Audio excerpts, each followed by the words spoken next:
नमस्कार, आप देख रहे हैं गुड न्यूज टुडे। आपके साथ मैं हूं शुभम सिंह। हमारे स्पेशल शो में आपका बहुत स्वागत है। आज अंतरिक्ष से एक शानदार खबर आई है और वो ये कि पिछले 9 महीने से इंटरनेशनल स्पेस स्टेशन पर रह रही भारतीय मूल की अंतरिक्ष यात्री सुनीता विलियम्स और उनके साथी वुच विल्मोर की धरती पर सुरक्षित वापसी की दिशा में नई प्रगति हुई है। दुनिया अब धरती पर सुनीता विलियम्स और वुच विल्मोर के स्वागत की तैयारी कर रही है, क्योंकि सुनीता और बुच को धरती पर लाने के लिए भेजा गया नासा और स्पेस एक्स का जो मिशन कल लॉन्च किया गया था, वो क्रू 10 मिशन आज सुबह अंतर्राष्ट्रीय स्पेस स्टेशन पर पहुंच गया है। स्पेसशिप ड्रैगन की स्पेस स्टेशन पर सफल डॉकिंग हो गई है, जिसके मायने है कि एस्ट्रोनॉट सुनीता विलियम्स और उनके साथी वुच विल्मोर अब जल्द ही अंतरिक्ष से घर लौटने वाले हैं। लंबे समय से टलते रहने के बाद आखिरकार नासा और स्पेस एक्स ने कल भारतीय समय के मुताबिक सुबह 4:33 पर क्रू 10 मिशन लॉन्च करने में कामयाबी हासिल की और आज क्रू मिशन 10 का dragon spacecraft international space station से सफलतापूर्वक जुड़ गया। इस मिशन में 4 एस्ट्रोनॉट्स भेजे गए हैं जो सुनीता और बुच की जगह लेंगे। तो अब क्रू 10 मिशन की स्पेस स्टेशन पर सफल डॉकिंग के बाद सुनीता विलियम्स और वुच विल्मोर की घर वापसी बिल्कुल तय हो गई है। माना जा रहा है कि 19 मार्च तक दोनों स्पेस से धरती पर कदम रख देंगे। हमारे साथ कई खास मेहमान भी जुड़ेंगे और सुनीता विलियम्स और वुच विल्मोर के इस काफी लंबे यानी 9 महीने के अंतरिक्ष के सफरनामे का विश्लेषण उनके साथ हम करेंगे। उनकी धरती पर वापसी की चुनौतियों के बारे में आपको बताएंगे, उनकी सेहत की भी बात करेंगे और ये भी बताएंगे कि आखिर सितारों की दुनिया में रह रही सुनीता विलियम्स के सितारे क्या कहते हैं। उनकी वापसी को लेकर ग्रह नक्षत्र की क्या दशा और दिशा है, वो भी आज समझेंगे।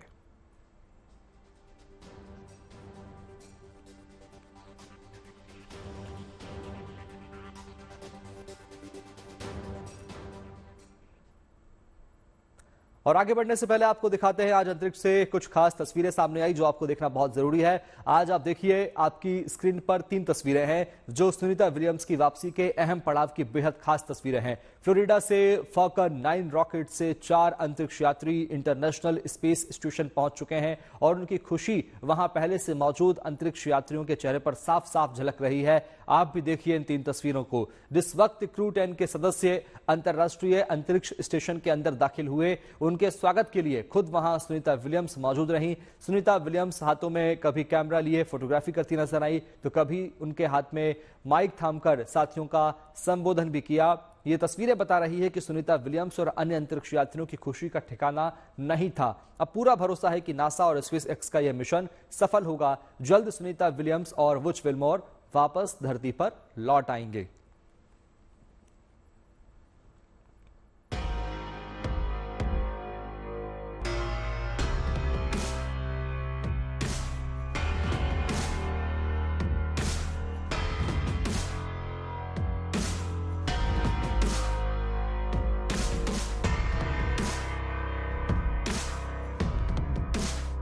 ये तस्वीरें एक अच्छी खबर की तस्दीक करती हैं। ये नासा और स्पेसएक्स के उस क्रू 10 मिशन के अंतर्राष्ट्रीय स्पेस स्टेशन पर पहुंचने की तस्वीरें हैं जो पिछले 9 महीनों से फंसी भारतीय अमेरिकी अंतरिक्ष यात्री सुनीता विलियम्स की धरती पर वापस लाने स्पेस स्टेशन पहुंच गया है। इस मिशन के तहत तय वक्त पर स्पेसएक्स के ड्रैगन अंतरिक्ष यान की इंटरनेशनल स्पेस स्टेशन से सफलतापूर्वक डॉकिंग हो गई है।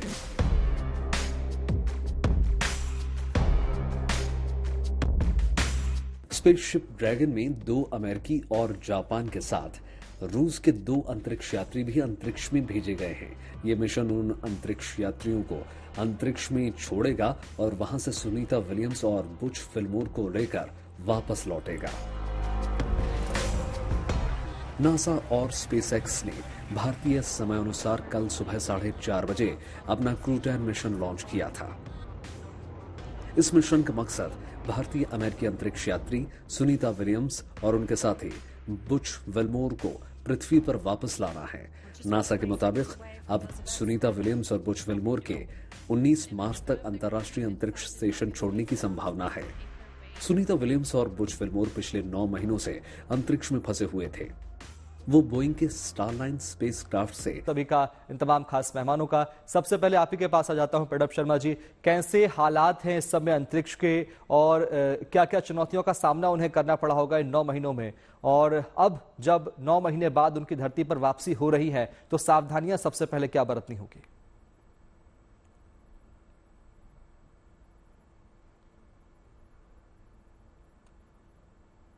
प्रणब शर्मा।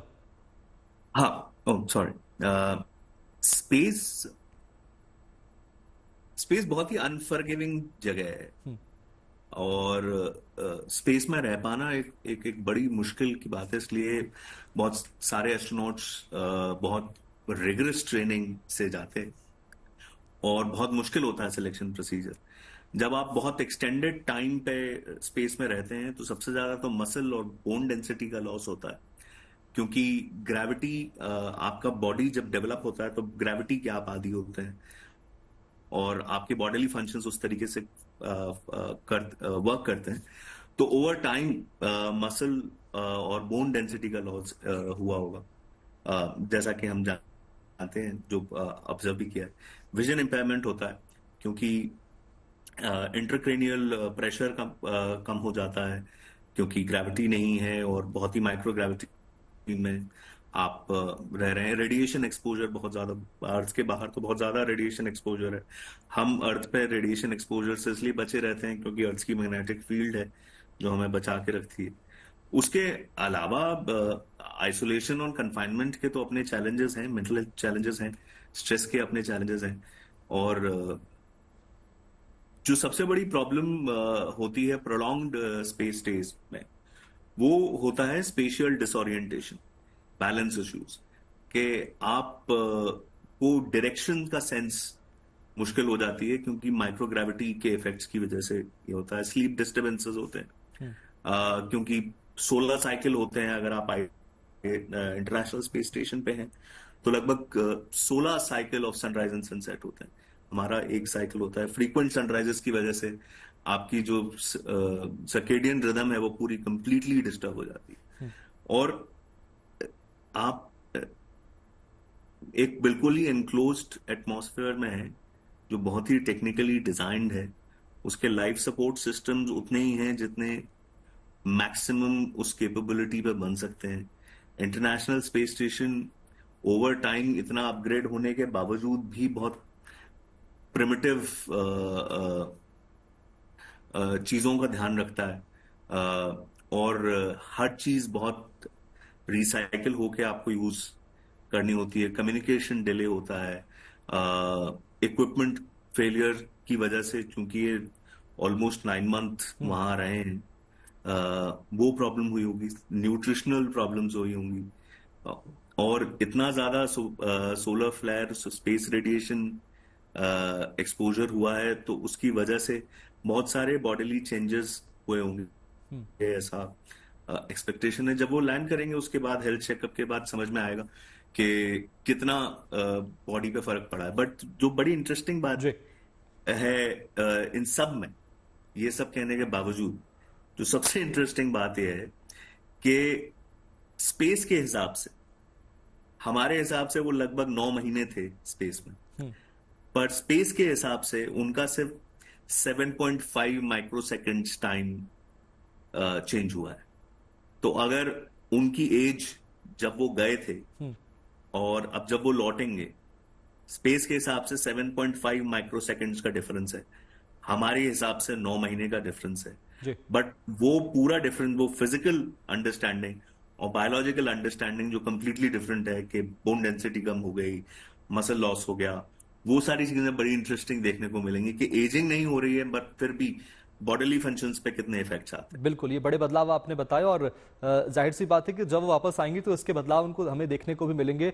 अब लेकिन अंतरिक्ष में पहुंचने के बाद में उनकी वापसी को लेकर अब सब जानना चाहते हैं कि वापसी कैसे होगी, क्या पूरी प्रक्रिया होगी। हर कोई जानना चाहता है कि आखिर सुनीता कैसे धरती पर वापस आएंगी, वुच विलमोर कैसे धरती पर वापस आएंगे। आकाश सिन्हा जी, आपसे समझते हैं अंतरिक्ष विज्ञान क्या कहता है, क्या पूरी प्रक्रिया होगी जिसके बाद ये क्रू मेंबर्स वापस सुनीता और वुच विलमोर को वापस धरती पर लेकर आएंगे। आकाश,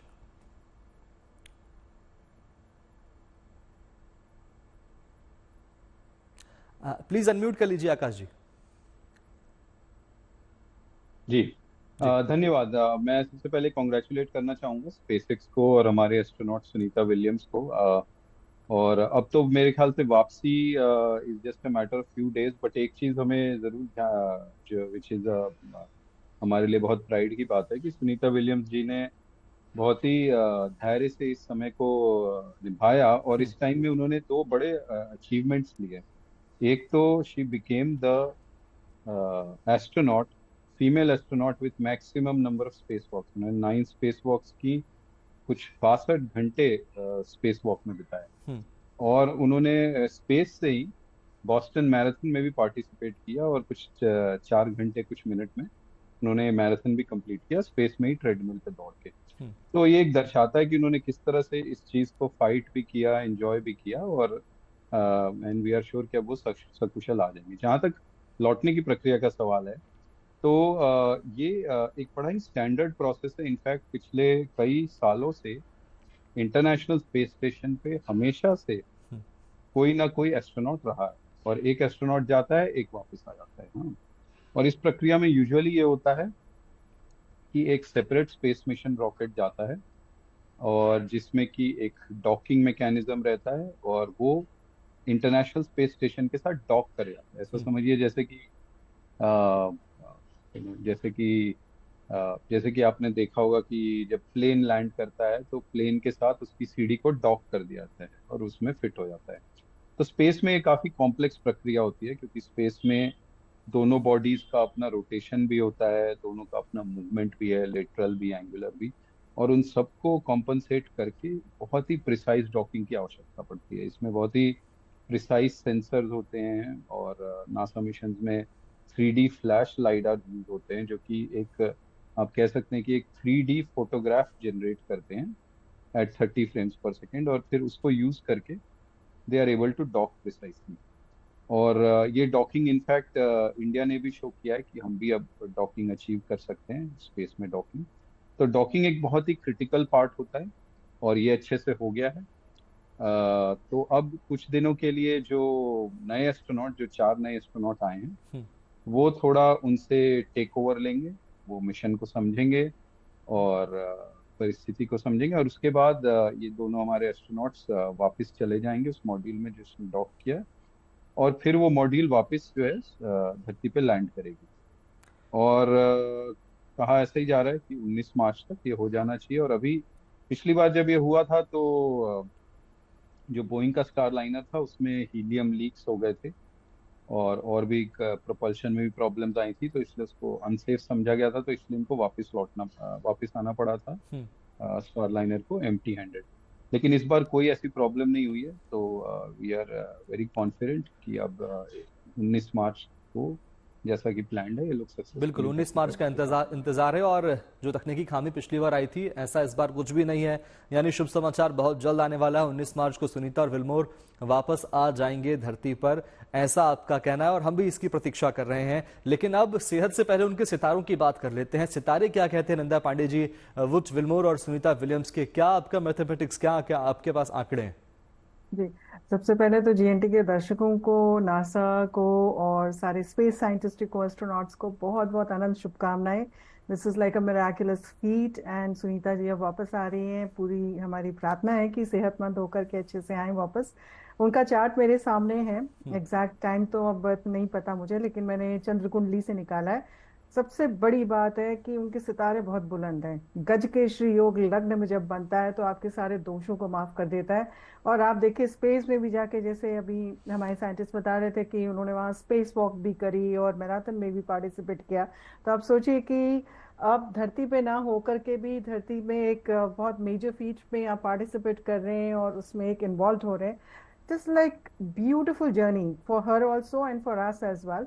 और ये जो योग इनके बन रहे हैं, भाग्य स्थान पे शनि इनका अपनी मूल त्रिकोण राशि में बैठा हुआ, इनको स्पेस से रिलेटेड, एस्ट्रो साइंटिस्ट से रिलेटेड चीजों में, शनि जो होता है वो फ्यूचरिस्टिक प्लैनेट होता है, यानी कि एक्वेरियस में रूल कर रहा है शनि। और एक्वेरियस हम बात करते हैं किसी भी चीज के भविष्य से रिलेटेड, स्पेस से रिलेटेड किसी भी चीज में आप जब उन्नति करते हैं या उस चीज में आप रिसर्च करते हैं या उसमें कुछ एक वंडर्स लेके आते हैं, तो ये वंडर सुनीता विलियम जी कर रही हैं समय। उनके कुंडली में उस तरह के योग बने हैं। सूर्य उनका बहुत बलवान है, शुक्र उनका बहुत बलवान है, तो ये जो पूरी एक प्रबलता के साथ उनके जो प्लैनेट्स हैं वो बहुत अच्छे रिजल्ट्स लेके आ रहे हैं।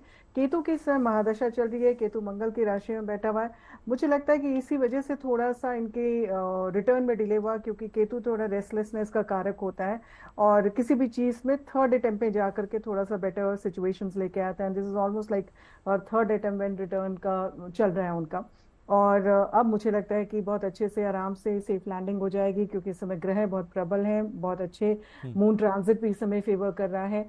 जैसे आज की तारीख का मून ट्रांजिट बहुत अच्छा था, जो उनकी कुंडली के हिसाब से उनको बहुत फेवर कर रहा था।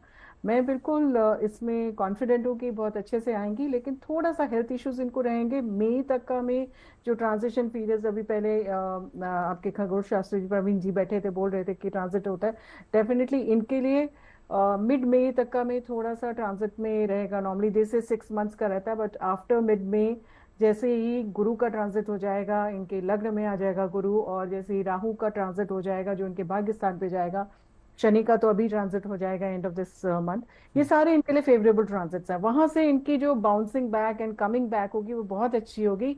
एंड नेक्स्ट ईयर 2026 ऑनवर्ड्स जैसे ये शुक्र की महादशा में एंटर करेंगी, इनके लिए आने वाले 20 इयर्स में बहुत और ज्यादा अचीवमेंट्स, ऑनर्स एंड एक्कोलेट्स मुझे आते हुए दिखाई देते हैं। बहुत ही बेहतरीन कुंडली है। यानी कुल मिलाकर सितारे बुलंद है सुनीता विलियम्स जी के, अरे और तारों में रह नहीं है, सितारे बुलंद है ही बिल्कुल है। बिल्कुल बुलंद है, जैसा कि आपने बताया अनिता जी।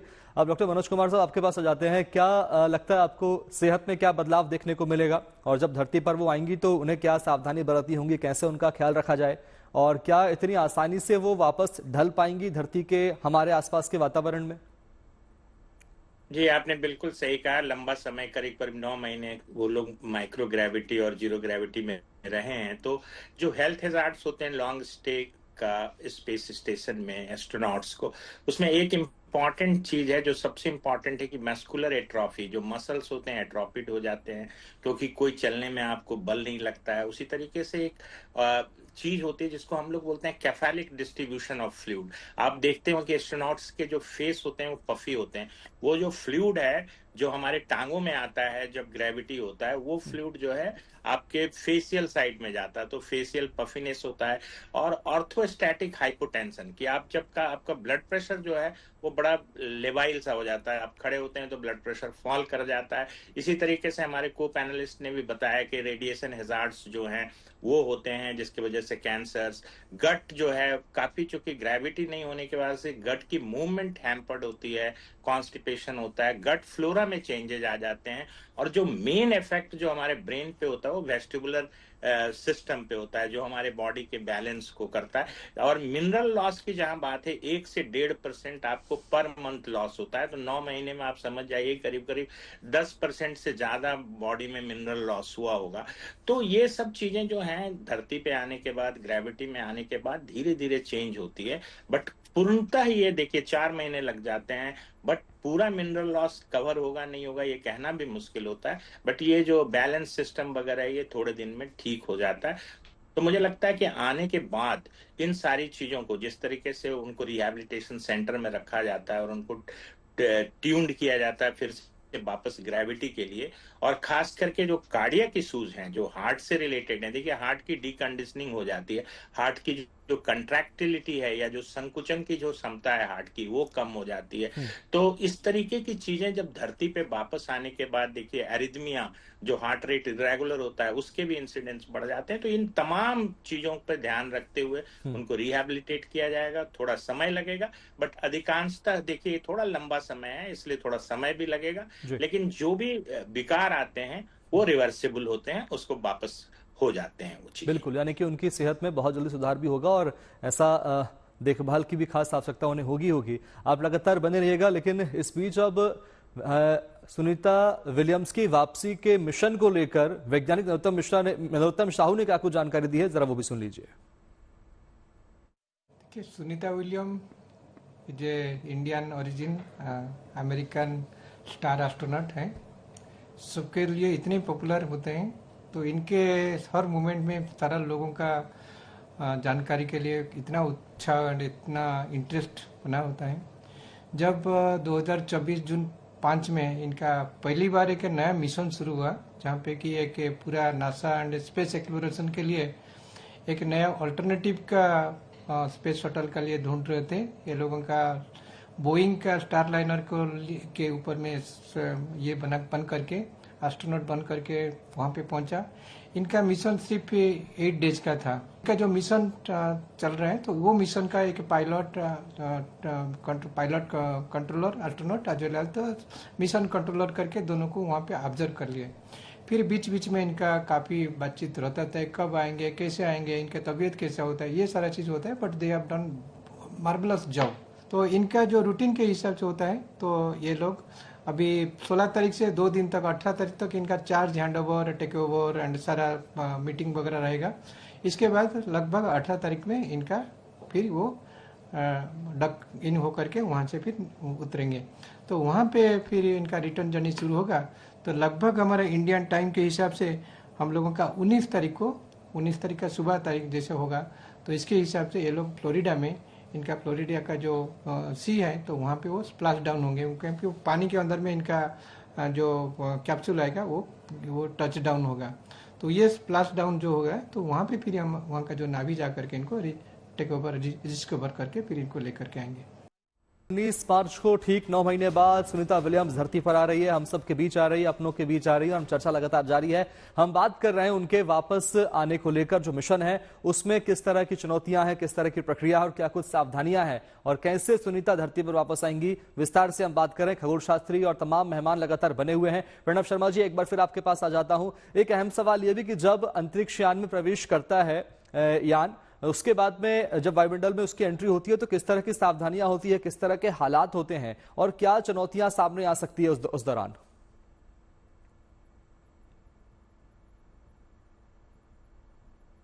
अनम्यूट कर दीजिए प्रणव शर्मा जी प्लीज।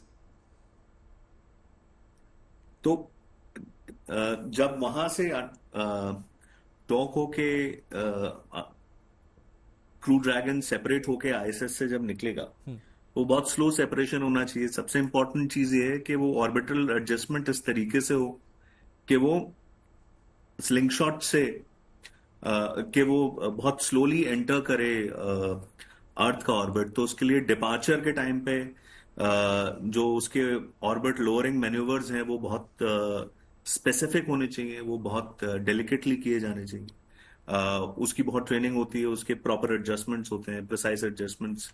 अलाइनमेंट जो ट्रेजेक्ट्री अलाइनमेंट है कि जिस ट्रेजेक्ट्री से वो एंटर करेगा स्पेसक्राफ्ट अर्थ के एटमॉस्फेयर में, वहां सबसे इंपॉर्टेंट चीज। जब ट्रंक जेटसन होता है तो जो अनप्रेशराइज्ड ट्रंक होता है स्पेसक्राफ्ट का वो डिटैच होता है, जिसमें सोलर एरेज और रेडिएटर्स और वो वगैरह होते हैं। जब एटमॉस्फेरिक री एंट्री होती है वो एक बहुत इंपॉर्टेंट चीज होती है। उसके बाद जब री एंट्री होती है ऑर्बिट में तब इंजन्स को फिर दोबारा से रीअलाइन करना होता है। दो जो सबसे ज्यादा इंपॉर्टेंट चीज हैं जब एटमॉस्फेरिक री एंट्री होती है तो जो जब टेम्परेचर्स हैं वो ऑलमोस्ट 1900 डिग्री सेल्सियस तक राइज कर जाते हैं। और उतना राइज करने की वजह से एक प्लाज्मा जनरेट होता है जो completely radio silent atmosphere create कर देता है about between 6 to 10 minutes between the station and the spacecraft. वहां आपके पास कोई कंट्रोल नहीं है, वहां आप कुछ नहीं कर सकते। And that is exactly where it becomes a little dangerous. The moment it comes down तो उसके बाद एक पहला पैराशूट डिप्लॉय होता है, फिर मेन पैराशूट डिप्लॉय होता है। 5500 मीटर पे पहला पैराशूट डिप्लॉय होता है, फिर मेन पैराशूट का अबाउट 2000 मीटर्स पे डिप्लॉय होता है and then it is splashed out. तो सबसे इंपॉर्टेंट जो चीज है वहां वो कम्युनिकेशन ब्लैकआउट है जो 6 to 10 मिनट्स का है। उसमें स्टेशन का कोई कंट्रोल नहीं है, उसमें बाकी और चीजों का कंट्रोल नहीं। वहां बहुत स्पेसिफिक, अगर आपका ट्रेजेक्ट्री अलाइनमेंट प्रॉपर नहीं है तो वो हीट शील्ड किस तरीके से काम करेगी, क्या होगा, वो आप मेजर नहीं कर सकते। So everything has to be very precise from undocking from ISS to re-entry in Earth's atmosphere, and it has to be done in specific manners to ensure कि burnout ना हो। बिल्कुल, ये एक बड़ी चुनौती होगी और इसके लिए विशेष सावधानी भी रखना होगा। आकाश सिन्हा जी, अंतरिक्ष विज्ञान के क्षेत्र में एक बड़ा योगदान सुनीता देकर आ रही हैं, लौट रही हैं और बहुत कुछ हासिल करके लौट रही हैं धरती पर। जरा हम चाहते हैं कि उस पर प्रकाश डालें, आप कि क्या हासिल कर रही हैं सुनीता, जो धरती पर अपने साथ लेकर आ रही हैं, और कैसे उन्हें भविष्य में भी हम याद रख पाएंगे।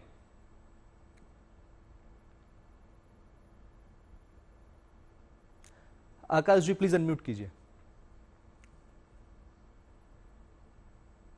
जी धन्यवाद। तो जी हाँ, इंडिया एंड पूरा वर्ल्ड, हम we are very proud of Sunita Williams ji. और जैसा कि मैंने कहा, उनका वैसे तो मिशन बहुत छोटा सा था, 1 हफ्ते का, जिसमें कि उनको कुछ साइंटिफिक स्टडी करनी थी।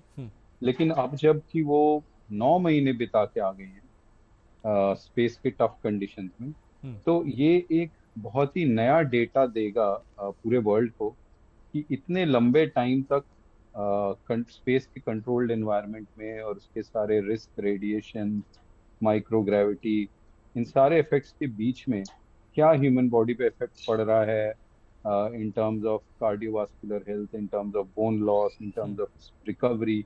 और शायद हो सकता है आने वाले मिशंस में हम कुछ ऐसा कर पाएं जबकि 9 महीने या साल भर भी स्पेस में रहना आम बात हो जाए। इनफैक्ट जो अभी जो क्रू गया है सुनीता जी को रिप्लेस करने के लिए, वो भी वहाँ 6 महीने रुकेगा। पर ओनली डिफरेंस ये है कि ये लोग उस तैयारी के साथ नहीं गए, इनको नहीं पता था। इनके हिसाब से तो इनको 1 हफ्ता बहुत हो जाता, तो 1 महीना में वापस आ जाते। तो बिना उस प्रॉपर तैयारी के भी जब वो गए और इस चीज को हासिल किया, तो ये हमारे लिए एक बड़ी प्राइड की बात है। और जैसा मैंने कहा कि उन्होंने स्पेस में नए नए कीर्तिमान बनाए।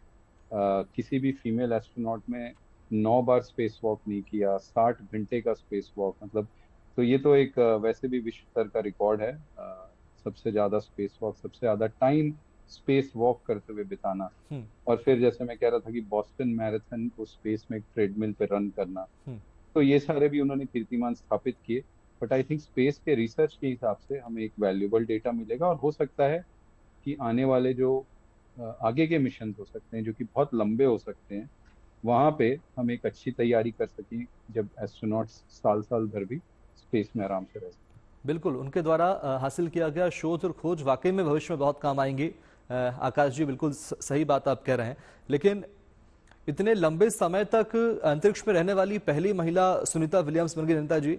नीता जी, आप कैसे समझती हैं, क्या सितारे कहते हैं, और जब धरती पर आ जाएंगी तो भविष्य में भी क्या उनके और कुछ प्रयास करने की संभावनाएं आप देख पा रही हैं? क्या कुछ इसके बाद भी कुछ बड़ा कर सकती है सुनीता विलियम्स? अनिता पांडे जी, बहुत उत्तम प्रश्न। और लेकिन उससे पहले मैं थोड़ा सा, प्रवीण शर्मा जी ने जो बोला, मैं बिल्कुल आई अग्री टू हिम। क्योंकि देखिए, जब लैंड करेगा 19th को स्पेस क्राफ्ट, उस समय जो है चंद्रमा वृश्चिक राशि में है, जो कि चंद्रमा की नीच राशि होती है।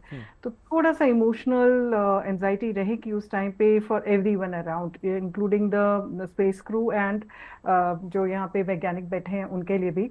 और क्योंकि इस समय अचानक से जब चल रही है, उस समय बुध कम्बस था, मतलब अस्त है। लेकिन जैसे ही लैंड करेंगे उस टाइम पे बुध अस्त भी है और रेट्रोगेट भी हो जा रहा है। तो ये थोड़ा सा ट्रिकी सिचुएशन है विद हर थिंग, जो कि केतु की इनकी महादशा चल रही, शनि के अंतर। शनि इनका अच्छा है, केतु भी ठीक है, तो वो इनको बैलेंस कर रहा है। लेकिन ये जो थोड़ा सा मुझे थोड़ा कम्युनिकेशन ग्लिच या सैटेलाइट ग्लिच या कुछ ऐसा हल्का सा नजर आता है, जो हो सकता है पॉसिबल लैंडिंग के टाइम पे ऐसा कुछ एरर्स हो जाए। लेकिन because our planets are very strong, I think eventually it will all work fine and she should be here. और जो प्लान करने के बाद अब भविष्य की उनके बारे में बात कर रहे हैं, उनके लिए आने वाले साल 1.5 साल के बाद जैसे ही उनकी शुक्र की महादशा शुरू होगी, शुक्र उनका उच्च का है और शुक्र रहेगा उनके लिए 20 वर्ष के लिए। अभी तक का जो भी उन्होंने मुकाम हासिल किए हैं, उससे कहीं ज्यादा और ज्यादा ग्रोथ और ज्यादा मुझे उनकी एक्नॉलेजमेंट, उनके ऑनर्स, एक्कोलेट्स मुझे आते हुए उनके लिए दिखाई देते हैं। हो सकता है वो एक जो भी इस समय अपने साथ एक स्ट्रेंथ्स लेके आ रही हैं, स्टडीज लेके आ रही हैं, उसका जो भी जोड़ तोड़ और उसकी जो भी स्टडी रिसर्च निकल करके बाहर आएगी, वो आने वाले हमारे, it will become a turning point and she will become like a legend for the future scientist and everyone around to study and to like create a benchmark कि वहां से क्या हम शुरू करके आगे बढ़ सकते हैं। तो वैसा उनकी कुंडली दिखती है, उनकी माफ कीजिएगा, उनकी बहुत ही प्रबल कुंडली है और आने वाली दशा बहुत अच्छी है। इस समय केतु की दशा है तो वो थोड़ा सा खट्टे मीठे असर दे रही है, इसलिए वो रेजिस्टेंस जो एक हफ्ते के लिए जाना था और आज 9 महीने बीत गए और करते करते कि अब आ रही हैं तब आ रही हैं करते करते अब फाइनली वो डे आया है। पर आते आते भी मुझे लगता है हल्का सा ग्लिच रहेगा, बट ईश्वर करे सब अच्छे से हो, सब बढ़िया हो। कुंडली उनकी बहुत स्ट्रांग है, तो कहीं ना कहीं पे उनके लिए यहाँ पे उत्तम स्थितियां बनती जाएंगी और अंत भला तो जग भला, उस तरह की स्थितियां दिखाई बिल्कुल देती सही बात आपने कही, अंत भला तो सब कुछ भला। और प्रतीक्षा भी इस बात की हम लोग कर रहे हैं कि वो सफलतापूर्वक धरती पर आए और हम सबके बीच अपने अनुभव को साझा करें। डॉक्टर मनोज कुमार, एक बार फिर आपका रुख कर लेते हैं। सेहत में सुधार की बात अभी आप कर रहे थे कि उनमें बदलाव कुछ देखने को मिल सकते हैं, वापस उनकी तबियत, उनके हालात सामान्य होंगे स्वास्थ्य को लेकर, उसमें कितना समय लग जाएगा धरती पर आने के बाद, डॉक्टर मनोज कुमार? देखिए, जो टिपिकल रिहैबिलिटेशन टीम होती है एस्ट्रोनॉट्स के लिए, उसमें एक फ्लाइट सर्जन होता है, एक फिजियोथेरापिस्ट होता है, एक एक्सरसाइज थेरापिस्ट होता है। तो मुझे लगता है कि जो वो वीक वाइज वो रिवर्सल करते हैं। जैसे फर्स्ट वीक में सबसे ज्यादा वो जोर देते हैं लोअर लिम्ब के एक्सरसाइज पे, लोअर लिम्ब के कोऑर्डिनेशन पे, क्योंकि जब आप विदाउट ग्रेविटी आप चलते फिरते हैं तो लोअर लिम्ब्स की कोऑर्डिनेशन और उसकी जो स्ट्रेंथ है वो बिल्कुल खत्म हो जाती है पैरों की। तो उस पे काम करते हैं। मिनरल जो लॉस होता है वो धीरे धीरे रिकवर होता है और 90% से ज्यादा रिकवर हो जाता है। कुछ रेजिडुअल इफेक्ट्स रह जाते हैं और बाकी जो रेडिएशन वगैरह का इफेक्ट है वो कितना करेगा वो तो मुझे नहीं लगता है कि बहुत ज्यादा असर करेगा उसका। थोड़ा सा गट की मोटिलिटी जो मैंने पहले भी चर्चा किया था, और गट फ्लोरा की जो नॉर्मल कॉमन बैक्टीरिया होते हैं हमारे पेट में, उन सब चीजों की चूंकि वहाँ खान पान और ग्रेविटी के इफेक्ट से होता है। बट अधिकांशतः देखा गया है कि first week, second week, third week तक वो काफी हद तक रिकवर कर जाते हैं। तो जो भी रिहेबिलिटेशन टाइम लगता है, जब उनको लगता है कि उनकी कोऑर्डिनेशन, उनका जो बैलेंस सिस्टम है, वेस्टिबुलर सिस्टम ठीक हो गया, तो उनको फिर वापस आपको नॉर्मल वर्क के लिए छोड़ दिया जाता है। एक सवाल उनकी सेहत को लेकर जुड़ा ये भी सामने आता है कि आंखों को लेकर क्या उनकी दृष्टि में कोई समस्या आ सकती है, उनके खान पान को लेकर भी खास ध्यान रखने की आवश्यकता होगी है क्या, कोई चुनौतियां, कोई विशेष सावधानी की बरतने की आवश्यकता है डॉक्टर मनोज कुमार साहब? जी, मैंने कहा था आपको पहले कि कैफेलिक डिस्ट्रीब्यूशन, मतलब कि आपका जो फ्लूइड है, नॉर्मली आप जब ग्रेविटी में चलते हैं तो जो पुलिंग होती है फ्लूइड की वो पैरों में होती है। जब आपके ऊपर वाले बॉडी में पानी जमता है या देखते हैं फेस पफी होता है, कॉर्निया जो है थोड़ी इडिमेटस हो जाती है, आंखों पे ब्रेन का जो इंट्राक्रैनियल प्रेशर होता है उसमें वेरिएशन होता है, उसके वजह से विजन में थोड़ी प्रॉब्लम होती है। बट ये जो विजन का जो इश्यूज होता है, फोकस में प्रॉब्लम होती है, कन्वर्जेंस में प्रॉब्लम होती है, ये सारी चीजें टेम्पोररी होती है, ये चली जाती है। तो इसमें कोई मुझे नहीं लगता है कि बहुत बड़ा इशू होगा। खैर, इस बार स्टे थोड़ा लंबा हो गया है तो उसके इम्पैक्ट देखते हैं कि उसको रिकवर करने में कितना टाइम लगता है। बट मोस्ट ऑफ द जो हेल्थ हैजार्ड्स हैं एस्ट्रोनॉट्स को जो स्पेस के, वो रिवर्सिबल हैं। बिल्कुल, यानी कि उनकी सेहत में सुधार हो सकता है और उसको लेकर विशेष सावधानी बरतनी होगी। आकाश सिन्हा जी, एक बार फिर आपके पास आ जाता हूं। तकनीकी खामी का जिक्र भी हर बार हम लोग कर रहे थे कि 9 महीने से वो वहां पर रुकी हुई हैं और तकनीकी खामी उनके यान में आ गई थी, जिसकी वजह से वापस नहीं आ सकी और इंतजार करना पड़ा इतना लंबा।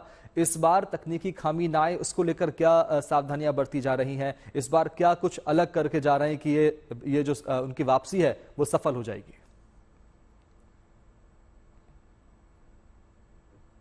जी हाँ, तो देखिए पिछली बार जो बोइंग का स्टार लाइनर गया था तो एक तो वो थोड़ा सा एक्सपेरिमेंटली था व्हीकल, एंड उसमें प्रपल्शन में भी प्रॉब्लम आई थी और उसके जो हीलियम जो था उसमें भी लीक हो गया था। तो मल्टीपल प्रॉब्लम्स की वजह से इसको ऐसा समझा गया कि ये सेफ नहीं है कि इसमें एस्ट्रोनॉट्स को लौटाया जाए ना। इसके बाद कुछ और जो मिशन प्लान थे उनमें भी कुछ ना कुछ इश्यूज थे, कुछ तो थोड़े पॉलिटिकल इश्यूज भी रहे यूएस में और कुछ इश्यूज टेक्निकल भी थे जिसकी वजह से सही टाइम पे वो नहीं आ पाए। और अभी जब ये लॉन्च होना था तो लॉन्च से जस्ट पहले भी लॉन्च पैड में कुछ प्रॉब्लम्स आ रही थी, जो ग्राउंड पे जो लॉन्च पैड था, तो उसके वजह से भी इसको एक आध दिन के लिए डिले किया गया। लेकिन अभी जब ये मिशन गया है तो मिशन अभी तक बिल्कुल परफेक्ट रहा है और किसी तरह का प्रोपल्शन में प्रॉब्लम, किसी तरह का लीकेज, किसी तरह का हीट शील्ड में प्रॉब्लम, ऐसा कुछ भी रिपोर्ट नहीं किया गया है। तो इतना हम मान के चल सकते हैं कि अभी तक तो मिशन ये बिल्कुल अच्छे से कामयाब गया है और जब री एंट्री होगा तो री एंट्री के समय जरूर जैसे कि हमारे कलीग भी बता रहे थे कि वहाँ पे थोड़ी सावधानी हो जरूर बरतनी होगी कि री एंट्री के समय, क्योंकि टेम्परेचर बहुत हाई हो जाता है, ऑलमोस्ट 2000 डिग्री के आसपास चला जाता है। और कुछ टाइम ऐसा भी होता है जिसमें कि कोई कम्युनिकेशन भी नहीं रहता और कम्प्लीटली कंप्यूटर से ही कंट्रोल रहता है। बट आजकल कंप्यूटर्स उसको बहुत आराम से हैंडल कर लेते हैं, and as long as re-entry और हीट शील्ड में कोई प्रॉब्लम नहीं हो, मेरे ख्याल से कोई ऐसा इशू आना नहीं चाहिए। And I am very positive कि वो आराम से वापस आ जाएगी मार्च में। बिल्कुल, इसी उम्मीद के साथ, इसी कामना के साथ इस चर्चा को विराम देते हैं। बहुत शुक्रिया आप सभी मेहमानों का जुड़ने के लिए, बातचीत करने के लिए। नंदा पांडे जी, प्रणव शर्मा जी, आकाश सिन्हा जी, डॉक्टर मनोज कुमार साहब, जुड़ने के लिए, विस्तार से बताने के लिए कि आखिर 19 मार्च को जब सुनीता आएंगी तो कैसे उनका स्वागत होगा, ये देखना दिलचस्प होगा। और इसी कामना के साथ, इसी प्रतीक्षा के साथ इस चर्चा को देते हैं विराम। आप देखते रहिए गुड न्यूज टुडे। नमस्कार।